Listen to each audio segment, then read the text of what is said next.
أعوذ بالله من الشيطان الرجيم بسم الله الرحمن الرحيم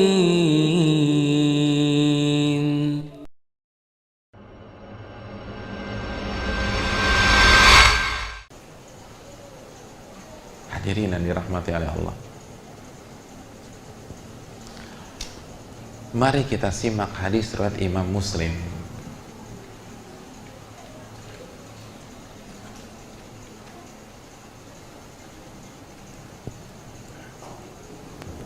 Nabi Musa alaihissalam itu pernah bertanya kepada Nabi kita pernah bertanya kepada Allah Subhanahu wa taala.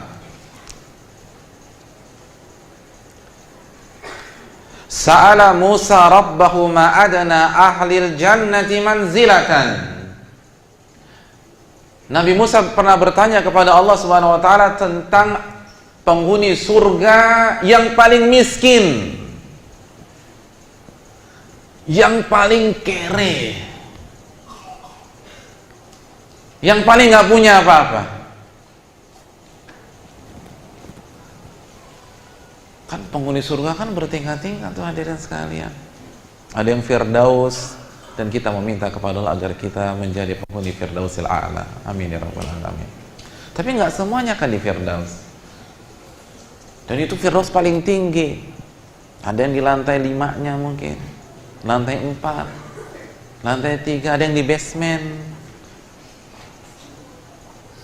Nah, Nabi Musa nanya, siapakah dan seperti apa dan apa yang dia dapatkan ketika dia menjadi penghuni surga yang paling miskin. Nggak ada penghuni surga yang lebih tragis daripada dia. Jadi pertanyaan Nabi Musa, penghuni surga yang paling tragis, yang paling prihatin, yang paling rendah fasilitasnya.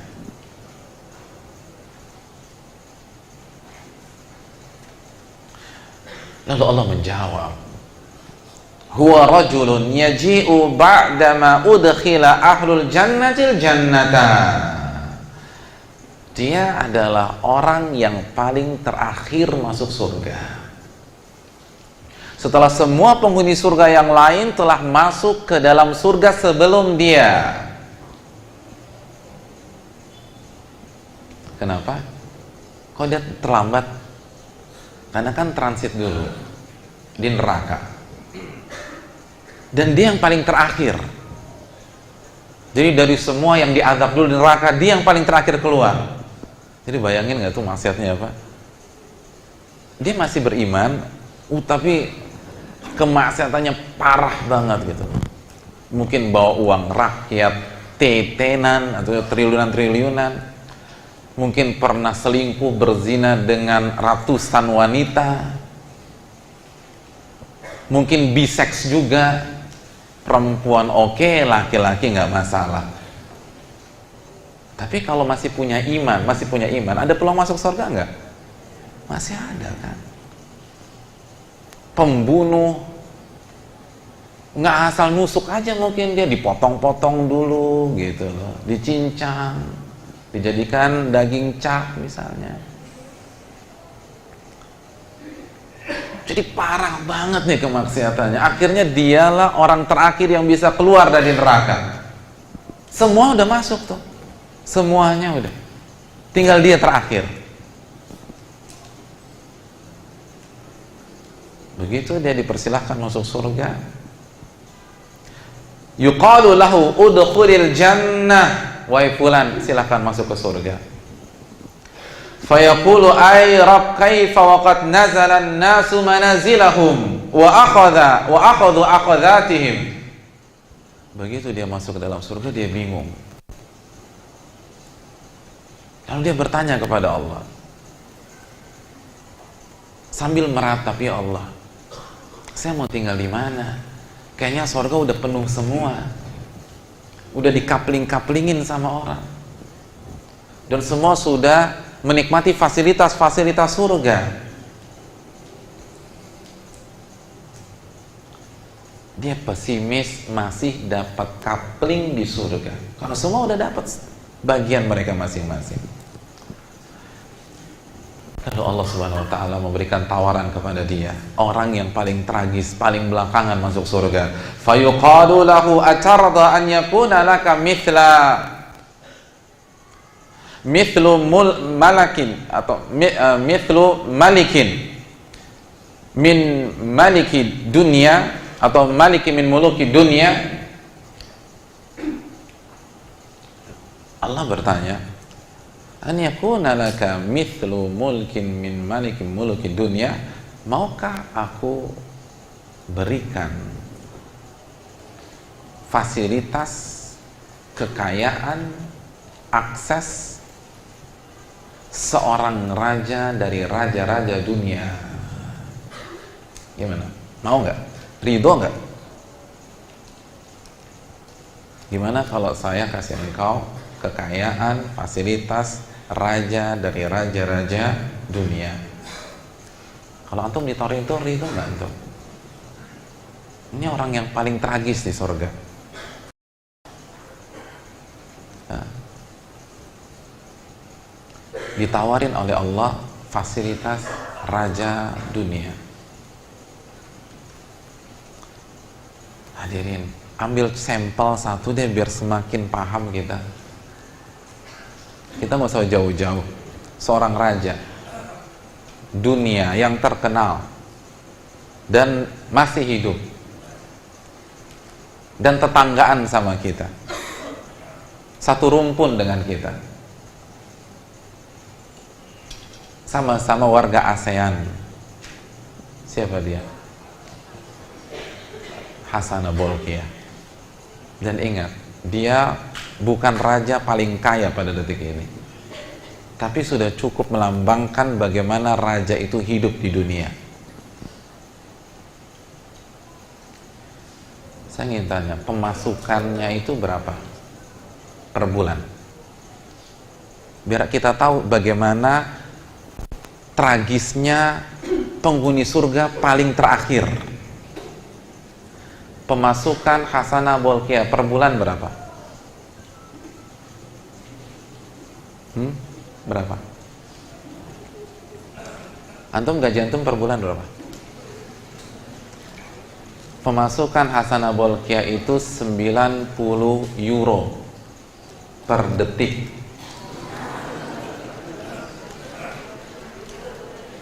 Ya sekitar 1 jutaan lebih lah. Sama dong kayak saya juga UMR per detik. Per detik. Setiap detik kekayaannya bertambah 90 euro, 90 euro, 90 euro, 90 euro. Subhanallah.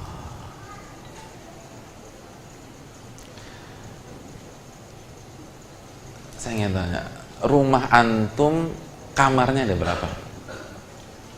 Tipe apa sih rumah antum? 4L ya? Lu lagi gitu.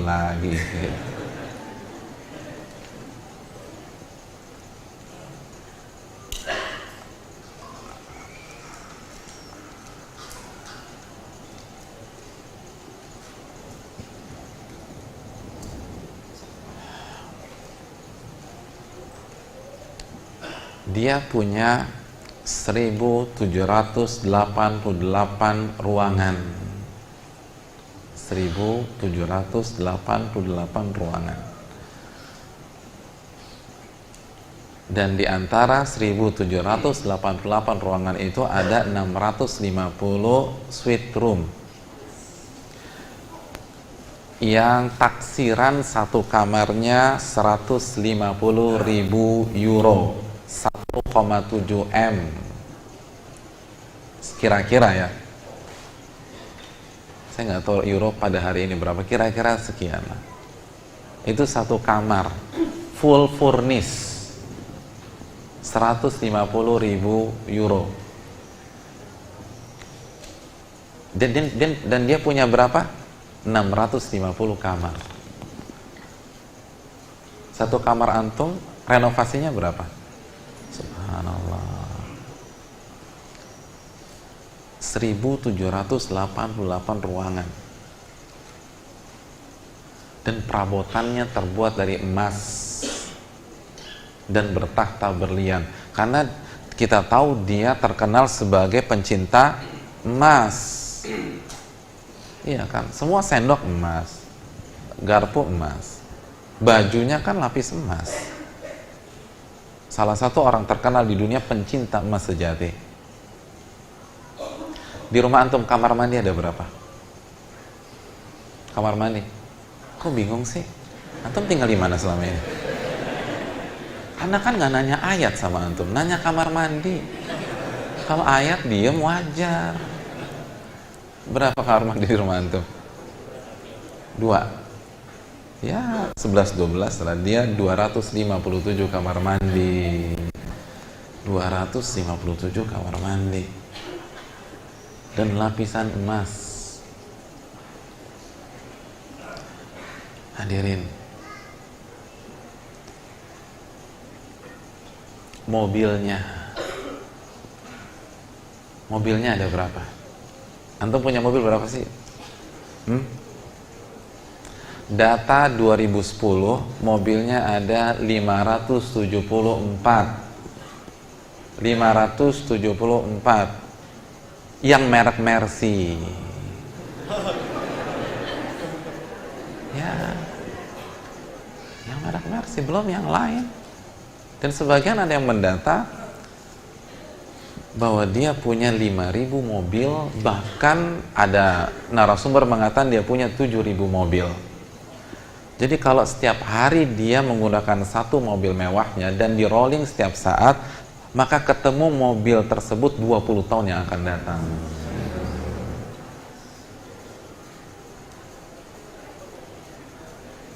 Antum ketemu mobil antum terakhir kapan?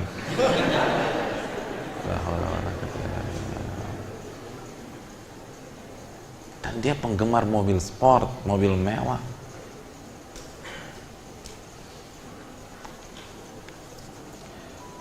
Dia punya 400-an Ferrari, dia punya 20-an Lamborghini, dia punya 170-an Jaguar, dia punya 160-an Porsche, dia punya 130-an Rolls Royce.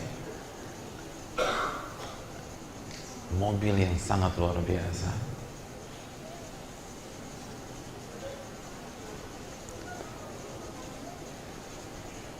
Dan dia punya pesawat Boeing 747 renov.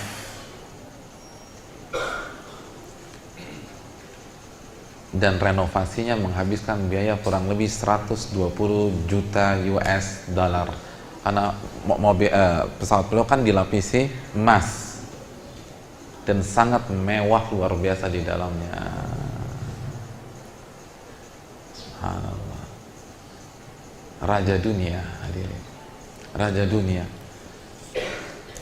Raja dunia. 90 euro per detik. Subhanallah. 324.000 per jam. Euro. Itu kekayaan raja dunia. Dan dia bukanlah raja terkaya di dunia pada hari ini, bukan. Jangan tuh bayangin nggak raja-raja dunia itu kayak apa hidupnya.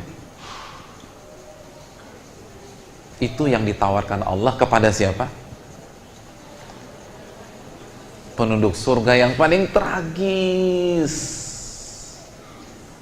kondisinya. Kira-kira tuh orang mau nggak? Antum bertawarin gitu mau nggak?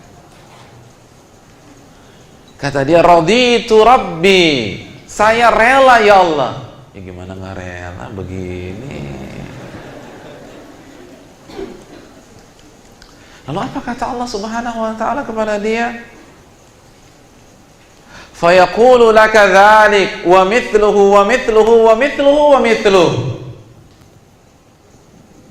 Anda rela? Iya ya Allah. Saya berikan Anda 2 kali lipat, 3 kali lipat, 4 kali lipat, 5 kali lipat. 5 kali lipat, hadirin sekalian. Dan di saat Allah mengatakan 5 kali lipat, orang itu langsung mengatakan raditu rabbi, terima kasih ya Allah, saya rela ya Allah. Lalu Allah katakan apa? Hadza laka wa asyratu amthalik. Kalau begitu saya kalikan 10 lagi, 50 kali lipat. 50 kali lipat 90 euro per detik. Subhanallah. Kalau 50 kali lipat kan 90 euro aja. 45 berapa? 4.500 euro per detik. Itu kira-kira. Walaka mashtahat an nafsuka waladzat ainuka. Dan Anda berhak meminta apa saja yang Anda inginkan dan apa yang Anda sukai. Hadis ini sahih riwayat Imam Muslim. Ya Allah, 50 kali lipat hadirin sekalian, 50 kali lipat. Yang paling sengsara di sorga dalam tanda kutip. Jadi jangan pernah bisa bayangkan bagaimana kenikmatan Firdausul A'la, bagaimana kenikmatan surga Aden, bagaimana kenikmatan orang-orang saleh, fasilitas yang didapatkan orang-orang yang setia, yang tidak zina, yang rajin beribadah kepada Allah, yang menjaga salat 5 waktu, yang menambah dengan salat-salat sunnahnya, duhanya, rawatibnya, tahajudnya, witirnya.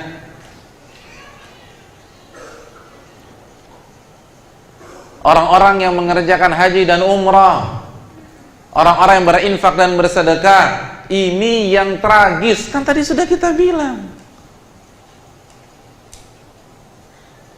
Ini orang paling parah maksiatnya tapi masih punya iman. Maka shadaqa Rasulullah. Nabi benar ketika mengatakan ad-dunya sijnul mu'min. Dunia itu penjara. Apa sih yang Anda punya? Oke, Anda punya Lamborghini, Anda punya berapa sih? Hadirin yang dirahmati oleh Allah Subhanahu wa taala. Ini yang harus kita renungkan. Tapi lagi-lagi apa kata Allah? Bal tu'thirunal hayatad dunya.